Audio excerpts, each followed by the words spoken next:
जय गणेश जी। जय श्री कृष्ण दर्शकों। आज मैं आपको सोमवार व्रत कथा सुनाऊंगी। आप ध्यान से सुनिए। किसी नगर में एक धनी व्यापारी रहता था। दूर दूर तक उसका व्यापार फैला हुआ था। नगर के सभी लोग उस व्यापारी का सम्मान करते थे। इतना सब कुछ संपन्न होने के बाद भी वह व्यापारी बहुत दुखी था, क्योंकि उसका कोई भी पुत्र नहीं था, जिस कारण अपने मृत्यु के पश्चात व्यापार के उत्तराधिकारी की चिंता उसे हमेशा ही सताती रहती थी। पुत्र प्राप्ति की इच्छा से व्यापारी प्रत्येक सोमवार भगवान शिव जी की व्रत व पूजा किया करता था और शाम के समय शिव मंदिर में जाकर शिव जी के सामने घी का दीपक जलाया करता था।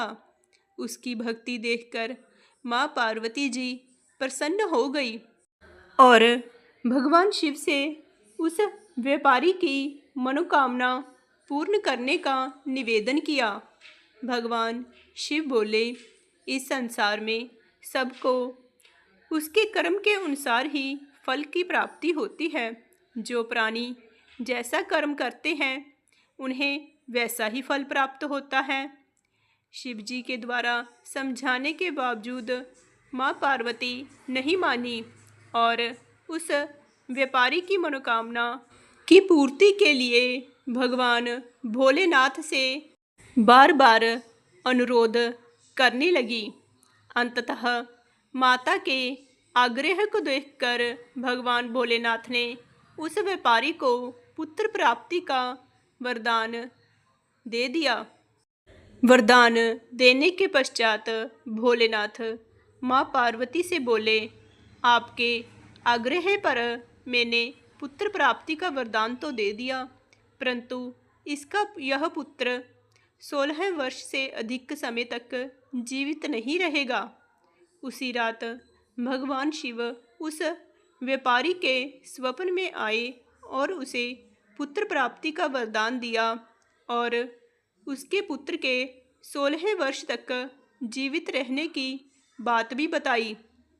भगवान के वरदान से व्यापारी को खुशी तो हुई, लेकिन पुत्र की अल्पायु की चिंता ने उस खुशी को नष्ट कर दिया। व्यापारी पहले की तरह सोमवार के दिन भगवान शिव जी का विधिवत व्रत करता रहा।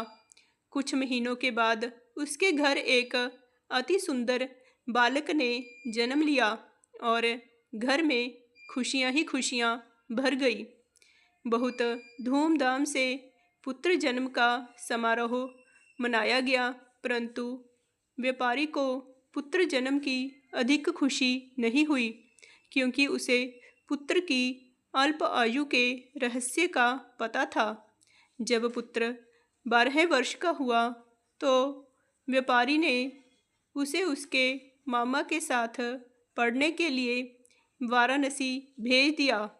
लड़का अपने मामा के साथ शिक्षा प्राप्ति हेतु चल दिया। रास्ते में जहाँ भी मामा भांजे विश्राम हेतु रुकते, वहीं यज्ञ करते और ब्राह्मणों को भोजन कराते। लंबी यात्रा के बाद मामा भांजे एक नगर में पहुँचे। उस दिन नगर के राजा की कन्या का विवाह था, जिस कारण पूरे नगर को सजाया गया था। निश्चित समय पर बारात आ गई, लेकिन वर का पिता अपने बेटे के एक आंख से काने होने के कारण बहुत चिंतित था।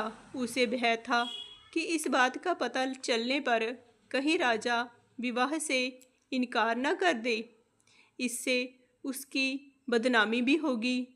जब वर के पिता ने व्यापारी के पुत्र को देखा तो उसके मस्तिष्क में एक विचार आया। उसने सोचा कि क्यों ना इस लड़के को दूल्हा बनाकर राजकुमारी से विवाह करा दूं। विवाह के बाद इसको धन देकर विदा कर दूंगा और राजकुमारी को अपने नगर में ले जाऊंगा। वर के पिता ने लड़के के मामा से इस संबंध में बात की। मामा ने धन मिलने के लालच में वर के पिता की बात स्वीकार कर ली। लड़के को दूल्हे का वस्त्र पहनाकर राजकुमारी से विवाह करवा दिया गया। राजा ने बहुत सारा धन देकर राजकुमारी को विदा किया।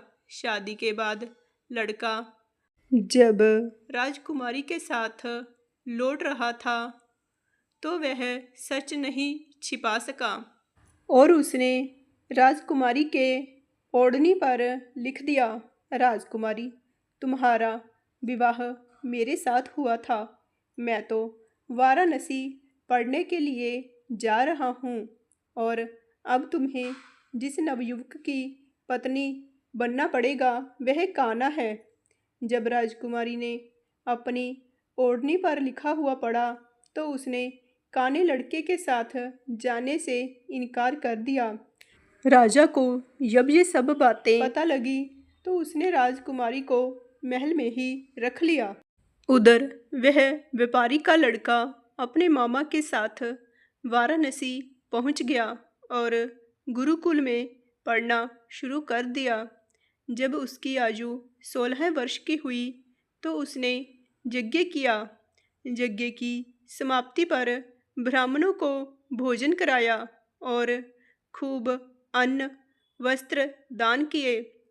रात को जब वह अपने शयन कक्ष में सो गया, शिवजी के वरदान के अनुसार शयन अवस्था में ही उसके प्राण पखेरु उड़ गए। सूर्य उदय पर मामा मृत भांजे को देखकर रोने पीटने लगा। आसपास के लोग भी एकत्र होकर दुख प्रकट करने लगे। लड़के के मामा के रोने और विलाप करने के स्वर समीप से गुजरते हुए भगवान शिव और माता पार्वती ने भी सुने।